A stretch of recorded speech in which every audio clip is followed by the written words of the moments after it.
மல்லிக்கு ஒரு இன்ப அதிர்ச்சி. ஆனா, அதே நேரத்தில இன்னொரு துன்ப அதிர்ச்சியும் இருக்குது. ஏன்னா, வெண்பாவ கிட்ட நெருங்கிட்டாங்க.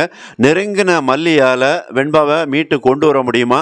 அப்படிங்கிறது தான் பெரிய கேள்வியா இருக்கு. ஏன்னா, ஒருத்தர நம்பி போறாங்க. அப்ப அந்த இடத்துல வந்து ஒரு வெண்பா இருக்கக்கூடியது எல்லாத்தையுமே பார்த்துருதாங்க. அங்க வெண்பாவுக்கு என்ன மாதிரியான சித்திரவதைகள் நடக்கு, கொடுமைகள் நடக்கு அப்படிங்கிறது எல்லாமே கண்ணு முன்னாடி அவங்களுக்கு தெரியுது. ஆனா, அவங்களால உடனே காப்பாத்த முடியுமான்னா முடியாது. ஏன்னா, அங்க வந்து நெறைய ரவுடிகள் இருக்காங்க. நெறைய குழந்தைங்களும் இருக்காங்க. அப்ப இதுல வெண்பா மட்டும் மல்லியால காப்பாத்தி கொண்டு வர முடியாது. எல்லா குழந்தைகளையும் தான் காப்பாத்தணும்னு மல்லி நினைப்பாங்க.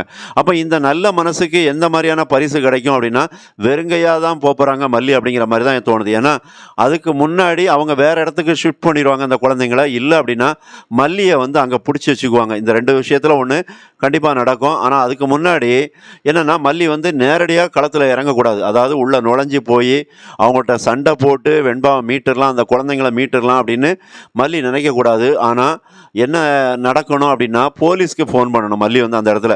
இங்க தான் அடைச்சு வச்சிருக்காங்க அப்படின்னு மறைமுகமா, ரகசியமா போலீஸ்க்கு ஃபோன் பண்ணாங்கன்னா, போலீஸ் டீம் வந்துட்டாங்கன்னா, ஈஸியா அந்த ரவுடிகள்ட்ட இருந்து அந்த குழந்தைங்கள காப்பாத்திரலாம்.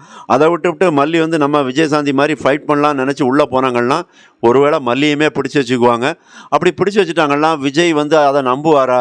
மல்லியையும் இந்த ரவுடிங்க பிடிச்சு வச்சுட்டாங்க அப்படின்னா, விஜய் அத நம்புவாரான்னா கண்டிப்பா மாட்டார். அவர் என்னன்னா, "நீ போடக்கூடிய டிராமா தான் இது. அதாவது நீ இப்ப கன்சீவ் ஆயிட்ட. இனிமே அதிகமா விஜய் சொல்லக்கூடிய வார்த்தை என்னவா இருக்கும் அப்படின்னா, நீ கன்சீவா இருக்கிற. உன் வயித்துல ஒரு குழந்தை வளருது.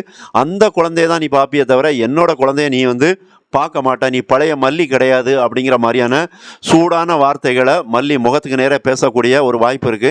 அப்ப மல்லி அத எப்படி எதிர்கொள்ள போறாங்க? ஏன்னா மல்லிகிட்ட விஜய் ஒரு சில வார்த்தைகள் கோவமா பேசினாலே மல்லியால அத தாங்கிக்க முடியாது. அழுதுகிட்டே தான் இருப்பாங்க. ஆனா, இப்போ இந்த இடத்துல இந்த மாரியான வார்த்தைகள், அதாவது ரொம்ப காட்டமான வார்த்தைகள். "நீ வந்து உன் வயித்துல வளர்ற குழந்தைக்காக தான் என் பொண்ணு வெண்பாவ தொலைச்சுட்டு நிக்கிறா" அப்படிங்கிற வார்த்தைகள்லாம் ரொம்ப ஒரு கடினமான வார்த்தை. இந்த வார்த்தைகள விஜய் யூஸ் பண்ண தான் செய்வார். ஏன்னா, விஜய் எப்பவுமே கத்து கத்துன்னு கத்துவாரு சில நேரங்கள்ல. "ஏய் என் பக்கத்துல வராத, நீ போ வெளிய" அப்படிங்கிற மாரி தான் கத்திக்கிட்டு இருப்பாரு.